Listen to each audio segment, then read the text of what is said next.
The Oakland County Child Killer, 1976 to 1977, USA. On March 22, 1977, a driver was slowly making his way down a dark, secluded dirt road in Livonia, Michigan. The winter air was freezing, and patches of dirty snow lined the gravel. As the driver's headlights swept across the roadside, he spotted something unusual lying in a ditch. He slowed his car, pulled over to the shoulder, and stepped out into the biting cold. Walking toward the ditch, he expected to find a discarded pile of clothes or maybe some household trash. But as he got closer, his heart sank. Lying on the frozen ground was 11-year-old Timothy King. He was laid out with bizarre, almost ritualistic care. His hands were folded, and his favorite skateboard was placed neatly right next to his body. But when the investigators and the medical examiner arrived at the scene, they discovered something that was far more terrifying than the murder itself. Timothy had been missing for 6 days, yet his body was completely immaculate. He had been freshly bathed, his fingernails and toenails were meticulously scrubbed, and his clothes had been carefully laundered and pressed. Most shocking of all, an autopsy revealed that Timothy's last meal had been fried chicken. Just days earlier, Timothy's grieving mother had gone on local TV, begging for her son's return, and mentioned that his favorite food was fried chicken. The captor had watched her broadcast, bought Timothy his favorite meal, fed him, bathed him, and then took his life. But to understand how this unthinkable nightmare took hold of Michigan, we have to go back 13 months earlier, to a time when parents in Oakland County still believed their children were safe. In early 1976, Oakland County was a quiet, affluent suburban area northwest of Detroit. It was the kind of place where kids rode their bikes until the streetlights came on, and neighbors never thought to lock their front doors. On the afternoon of February 15, 1976, 12-year-old Mark Stebbins was hanging out at the American Legion Hall in Ferndale, where his mother worked. Mark was a quiet, polite boy who mostly kept to himself. Around 1:30 p.m., Mark called his mother from a payphone to tell her he was leaving the hall and walking the short distance back home. It was a cold, snowy walk, but a routine one. Mark hung up the phone, stepped out into the freezing winter air, and walked into the snow. He never made it home. 4 days later, his body was found in a Southfield parking lot. He had been suffocated, and there were deep rope marks on his wrists and ankles, proving he had been bound and held captive before he died. The community was horrified, but police hoped it was an isolated, tragic incident. Then, 10 months later, on December 22, 1976, 12-year-old Jill Robinson got into a minor argument with her mother about making biscuits for dinner. Frustrated, Jill grabbed her backpack, hopped on her bicycle, and rode off to cool down. She never returned. On the morning of December 26, her body was found alongside Interstate 75 in Troy. She had been shot in the face. Just over a week later, on January 20, 1977, 10-year-old Christine Mihalich walked to a local Berkeley 7-Eleven to buy a Slurpee. She vanished without a trace. 19 days later, her body was found on a quiet road in Franklin Village. A pattern was emerging, and it was deeply disturbing. The public was in an absolute panic. The media began calling the predator the babysitter because of the chilling way the victims were treated. Wayne County Medical Examiner Dr. Werner Spitz noticed a pattern that defied typical criminal behavior. These children weren't killed immediately. They were held captive for days, sometimes weeks. During their captivity, they were kept clean, well-fed, and cared for in a bizarre, twisted imitation of parenting, before they were ultimately murdered and laid out on display in the snow. With the community terrorized, law enforcement launched the largest task force in Michigan history, and in late January 1977, they got what seemed like their golden ticket. Police arrested a local man named Gregory Green on child assault charges. Desperate to negotiate a lighter sentence, Green offered up a stunning piece of information. He told investigators that his close friend, a 26-year-old man named Christopher Bush, was the one who killed Mark Stebbins. Investigators immediately brought Christopher Bush in for questioning. Bush was the son of a highly wealthy and influential General Motors executive, and he lived in an exclusive neighborhood in Bloomfield Township. As detectives questioned Bush, they grew increasingly convinced they had their monster. Not only did Bush have a history of targeting children, but he also casually admitted to detectives that he frequently hung out at the exact locations where Mark Stebbins, Jill Robinson, and Christine Mihelich had been abducted. The police knew they needed solid proof. They decided to put Bush through a polygraph exam. A rookie examiner attached the sensors to Bush and began asking him about the murders. But to the detective's absolute disbelief, the examiner concluded that Bush passed the test with flying colors. The machine indicated he was telling the truth, because polygraph results were heavily relied upon at the time, and with no other physical evidence connecting him to the crimes, the police had no choice but to lower Bush's bond and release him. But the nightmare was far from over. Shortly after Bush's release, on March 16, 1977, 11-year-old Timothy King vanished after buying candy at a drugstore. When Timothy's clean, bathed body was discovered days later on the side of that Livonia road, the task force was thrown into absolute chaos. The killer was mocking them. Despite chasing down over 20,000 tips, the police eventually hit a brick wall. The leads dried up. The public's terror slowly turned into a numb, lingering dread, and in December 1978, the massive task force was officially disbanded. Just a month before the task force shut down, in November 1978, Christopher Bush was found dead in his Bloomfield Township home from an apparent self-inflicted shotgun wound. With his death, the files were packed away into boxes, and the case of the Oakland County child killer went completely cold for decades.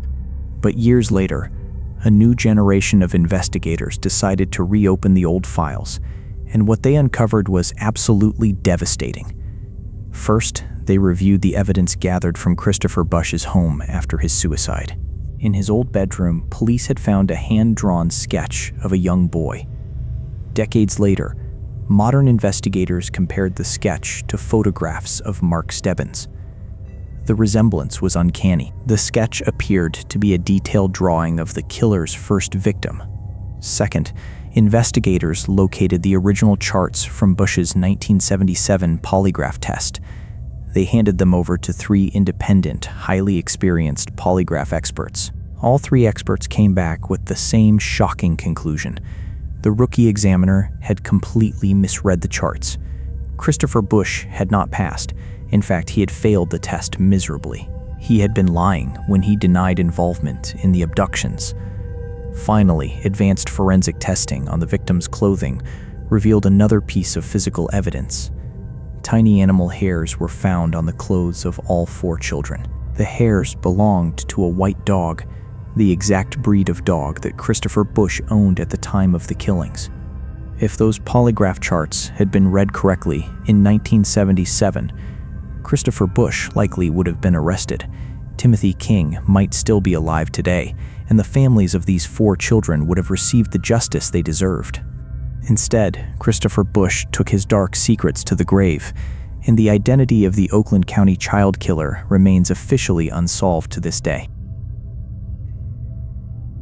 The Burger Chef Murders, 1978, USA.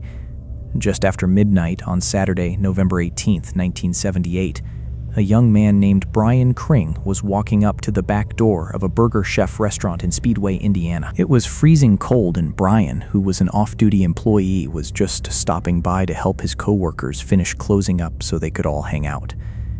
But as he reached the door, he noticed it was slightly ajar. He pushed it open, stepping into the warm kitchen, and called out.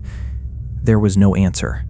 The grills were off, the lights were on, and the restaurant was completely dead silent. Brian walked to the back break room and saw the employees' heavy winter coats still hanging on the hooks. In the middle of an Indiana winter, nobody would leave without their coats. Then he looked at the safe. It was wide open and empty. Brian felt a chill run down his spine. He called out again, expecting his friends to jump out from behind a counter and laugh at him. But as the silence stretched, he realized they weren't playing a joke. They were gone. But before Brian could comprehend what had happened, he had no idea of the horror that had just been set in motion. To understand how this mystery began, we have to go back to the start of that Friday shift. The Speedway Burger Chef was a popular local hangout, a fast food joint where kids from the neighborhood could get a quick burger. On this particular evening, 4 young people were on the closing shift. First, there was Jane Freet. Jane was 20 years old, the assistant manager, and she had just been promoted. She was incredibly proud of her job, saving up her money, and drove a white Chevy Vega. Then there was 17-year-old Ruth Ellen Shelton. Ruth was a bright, deeply religious high school student who loved music and was saving up for college. Next was 16-year-old Daniel Davis, a sweet, energetic kid who spent most of his free time working on cars. And finally, there was 16-year-old Mark Flemons. Mark wasn't even supposed to work that night. He was just covering a shift for a friend because he was the kind of guy who could never say no to someone in need. Around 11 p.m., the restaurant officially closed. They began their usual routine, wiping down the stainless steel counters, emptying the fryers, sweeping the floors, and chatting about their plans for the weekend. They were just ordinary kids looking forward to going home. But out in the dark parking lot, someone was watching them. When Brian Kring discovered the empty restaurant and the open safe, he immediately called the police. But when the local Speedway police officers arrived, they made a critical, devastating assumption. Seeing that about $580 was missing from the safe, and knowing that Jane's Chevy Vega was gone from the parking lot, the officers decided this wasn't a kidnapping. They assumed the 4 teenagers had simply decided to steal the cash, abandon their shifts, and go joyriding. In their eyes, it was just a case of teenage rebellion. Because of this theory, the police did not secure the restaurant as a crime scene. Instead, they told the morning shift manager to go ahead and open up for business. By early Saturday morning, employees were walking all over the restaurant, scrubbing the floors with bleach, wiping down the counters, and emptying the trash. Almost every single piece of physical evidence, fingerprints, footprints, DNA, was completely destroyed. But the joyriding theory came to a screeching, horrific halt on Sunday afternoon. A property owner walking through a wooded area in rural Johnson County, about 20 miles away, spotted what looked like bodies lying among the fallen leaves. When police and detectives, including Marion County Sheriff's investigators, arrived at the scene, their worst fears were realized. There, lying in the dirt, still wearing their Burger Chef uniforms, were Jane, Ruth, Daniel, and Mark. The scene was unbelievably violent. Ruth and Daniel had been shot multiple times in the head and neck with a .38 caliber revolver. Jane had been stabbed so violently with a hunting knife that the blade had broken off inside her chest. Mark, who was found a short distance away, had been brutally beaten with a blunt object, possibly a chain, and had choked to death on his own blood. The community was plunged into pure terror. Who could do this to 4 innocent teenagers for less than $600? The pressure on the police was immense, but with the original crime scene completely scrubbed clean, they had almost nothing to go on. They chased down thousands of leads, but every single one of them ended in a dead end. Then, in 1984, 6 years after the murders, a massive breakthrough occurred. A man named Donald Wayne Forrester, who was already serving a prison sentence for an unrelated crime, contacted the police. He claimed he wanted to confess, in exchange for a transfer to a safer prison. Forrester offered to tell them everything. During his interrogation, Forrester gave details that made the detectives' jaws drop. He knew the exact locations where the bodies had been found, and most importantly, he mentioned that the blade of a knife had broken off inside Jane Freet's chest, a highly specific detail that the police had kept strictly hidden from the public. He even claimed that after the murders, he had taken the spent shell casings home and flushed them down his septic tank. The detectives were absolutely certain they had finally solved the Burger Chef murders. But then, the entire case imploded. Word leaked to the press that Forrester was cooperating, and fearing he would face the death penalty instead of getting a lenient deal, Forrester abruptly recanted his confession. He claimed he had made the whole thing up, using details he had heard from other inmates and newspaper articles. When the police tore apart his septic tank to find the shell casings, they found nothing. He was cleared, and the police were right back to where they started. Decades went by, and the case grew cold. But years later, investigators re-examining the files began to piece together a terrifying and far more likely scenario of what happened that night. They looked back at a crucial eyewitness report from the night of the murders. A woman had seen two men standing near the back door of the Burger Chef right around closing time. One was clean-shaven, and the other had a thick beard. Utilizing advanced criminal profiling and looking back at local crime records from 1978, investigators realized there was a notorious gang operating in the area at the time. This crew specialized in robbing fast food restaurants at closing time, and they matched the descriptions of the bearded and clean-shaven men. It is highly likely that on the night of November 17th, this gang waited in the shadows behind the Burger Chef. When one of the teens opened the back door to throw out the trash, the men forced their way inside at gunpoint. They made Jane open the safe and grab the cash. But during the robbery, one of the teenagers, likely Mark Flemons, recognized one of the robbers.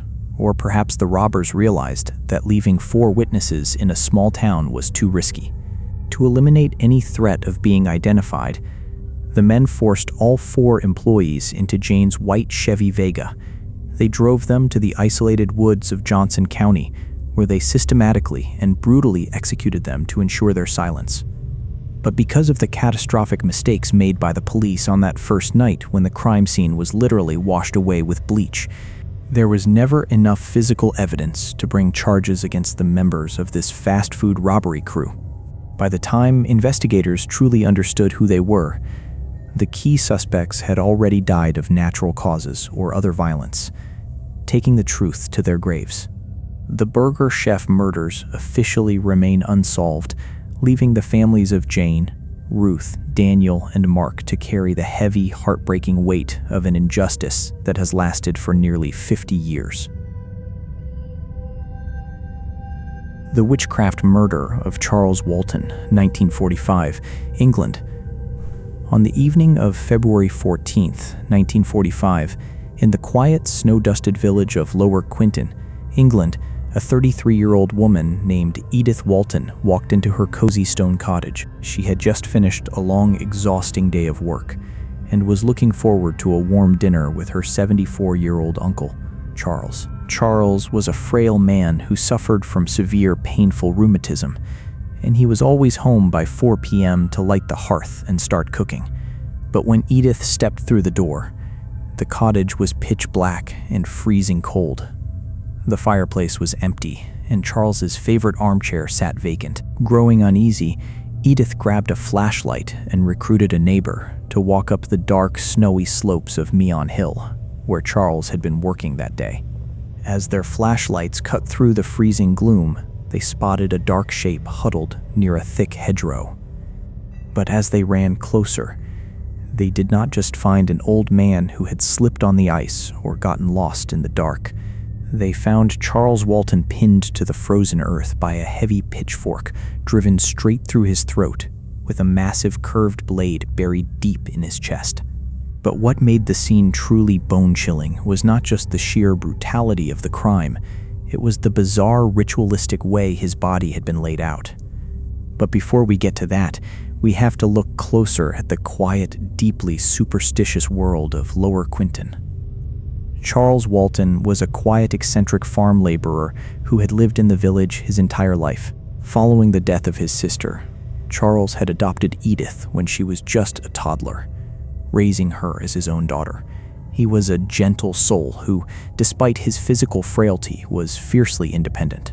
He loved the local wildlife, and neighbors often remarked on his uncanny, almost supernatural connection with animals. It was said that wild birds would fly down from the trees to eat seeds directly from his palm, and he could calm the most vicious barking guard dogs with just a soft whisper of his voice. But in a clannish, isolated rural village during the height of World War II, this eccentricity was not always seen as a gift. Some of the older, more superstitious villagers began to whisper that Charles's powers came from a much darker source.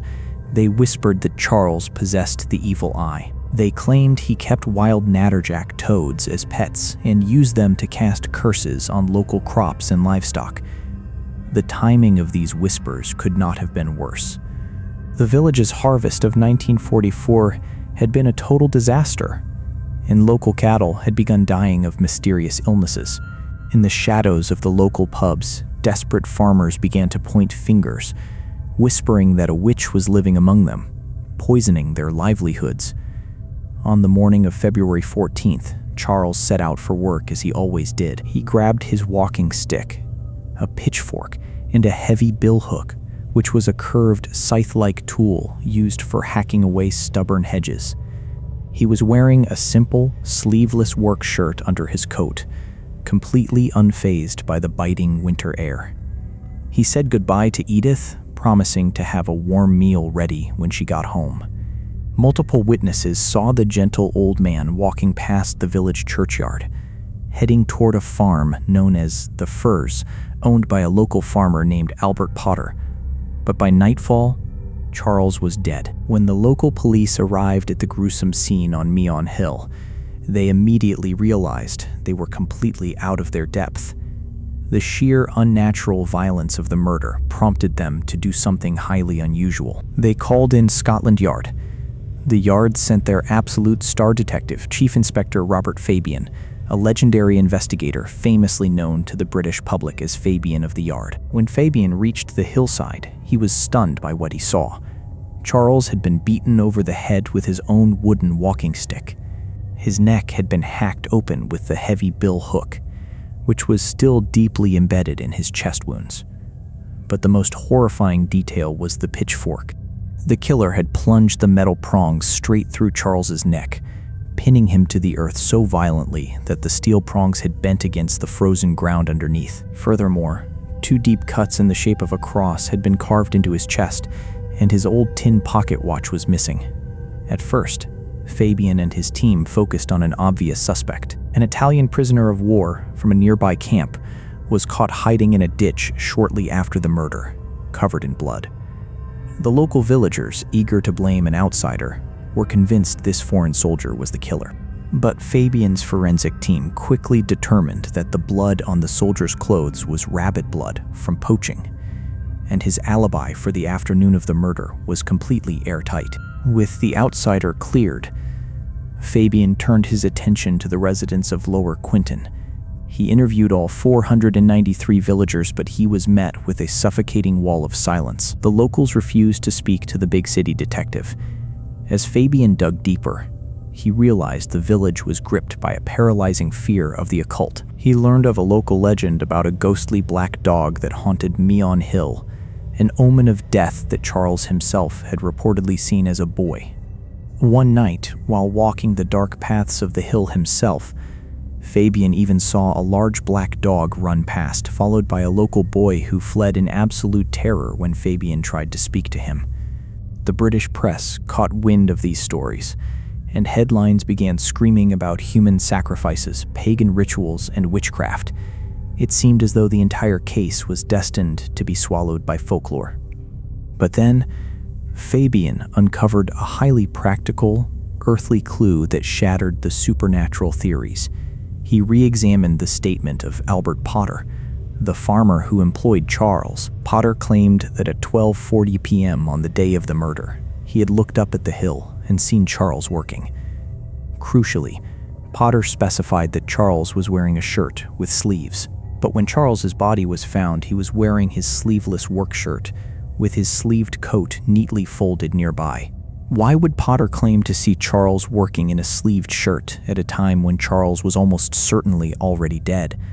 Following this discrepancy, Fabian began investigating Charles's finances. He discovered that when Charles's wife passed away in 1927, She had left him nearly 300 pounds, which was a small fortune for a farmhand at the time.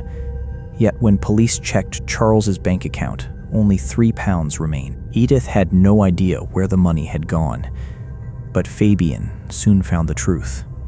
Charles had been quietly lending his savings to local farmers, and his primary debtor was none other than Albert Potter. Potter was a notoriously bad-tempered man who was drowning in debt and facing financial ruin. On the afternoon of February 14, 1945, Albert Potter likely walked up Meon Hill to confront Charles, who had been pressing him for the money he was owed. An argument broke out, and in a fit of rage, Potter snapped. He grabbed Charles's walking stick, beating the frail old man to the ground. As Charles lay helpless, Potter grabbed the billhook, slashing his throat, and then drove the pitchfork through his neck to pin him to the earth. To cover his tracks and exploit the deep, dark superstitions of the local village, Potter carved a cross into Charles's chest and stole his watch, hoping the police would blame a witchcraft cult or a wandering thief. But despite Fabian's brilliant detective work and his absolute certainty of Potter's guilt, the wall of silence in Lower Quinton remained unbreakable. No one would testify against the local farmer, and the frozen ground yielded no usable physical evidence. Albert Potter was never charged, and he took his secrets to the grave. The brutal slaying of Charles Walton remains the oldest unsolved murder in Warwickshire history, leaving the quiet slopes of Meon Hill shrouded in a dark, unsettling silence that has never truly lifted.